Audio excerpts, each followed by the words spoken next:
So she just pulled me right out of the office, out into the living room with no trouble, because she's super strong. And so, you know, that's what it looks like with her on a flat collar. And she's interested in this stuff right now, so it doesn't look too bad. But when she pulls, man, I just go with her. Like, there's no stopping her. So this is no good.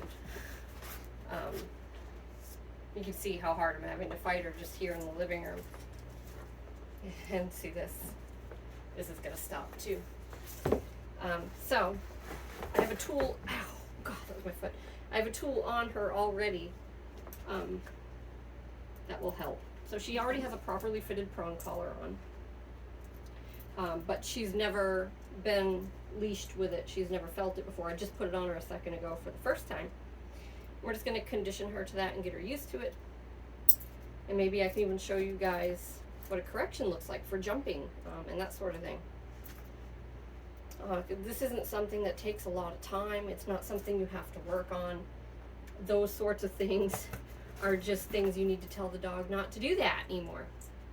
So, but the first thing I usually do is I teach them about the pressure. So I'll pull gently like this, pull, pull, pull. It's pretty good. I'm going to relax for that, relax the leash. And now I'm going to add pressure again to tell her to move toward me. So pressure, pressure, relax. She almost went for the food there. So I have a little bit of kibble over there for her training.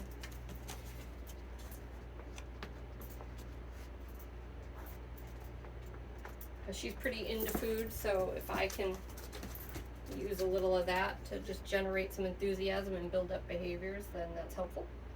So pressure. Good.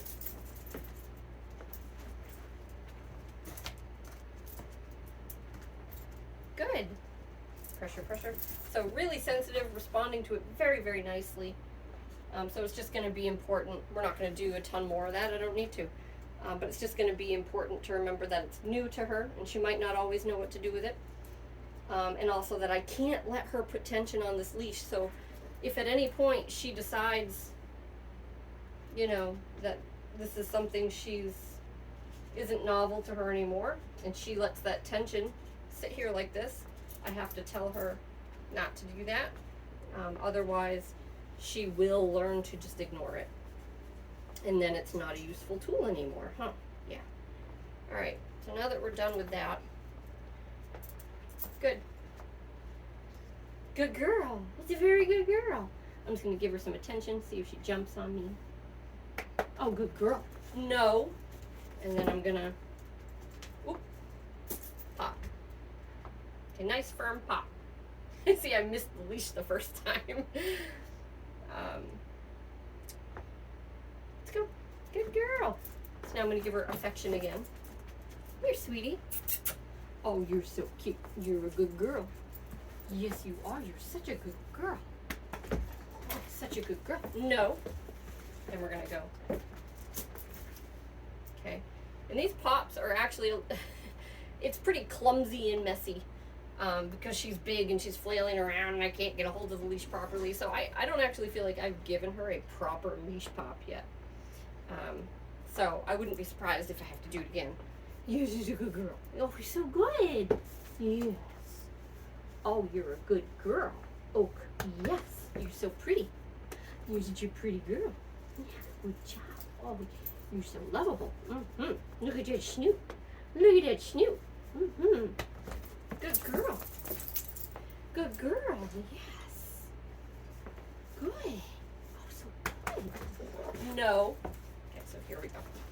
Okay, so that was a better leash pop. So the no comes first. Notice I didn't say no and pop at the same time. I said no and then I gave her a leash pop. That's important. Good girl. Oh, yes, so good. Good, come here. Yeah, good. All you gotta do is not jump. Oh, much better. Good job. Yes, yeah. Oh, I know.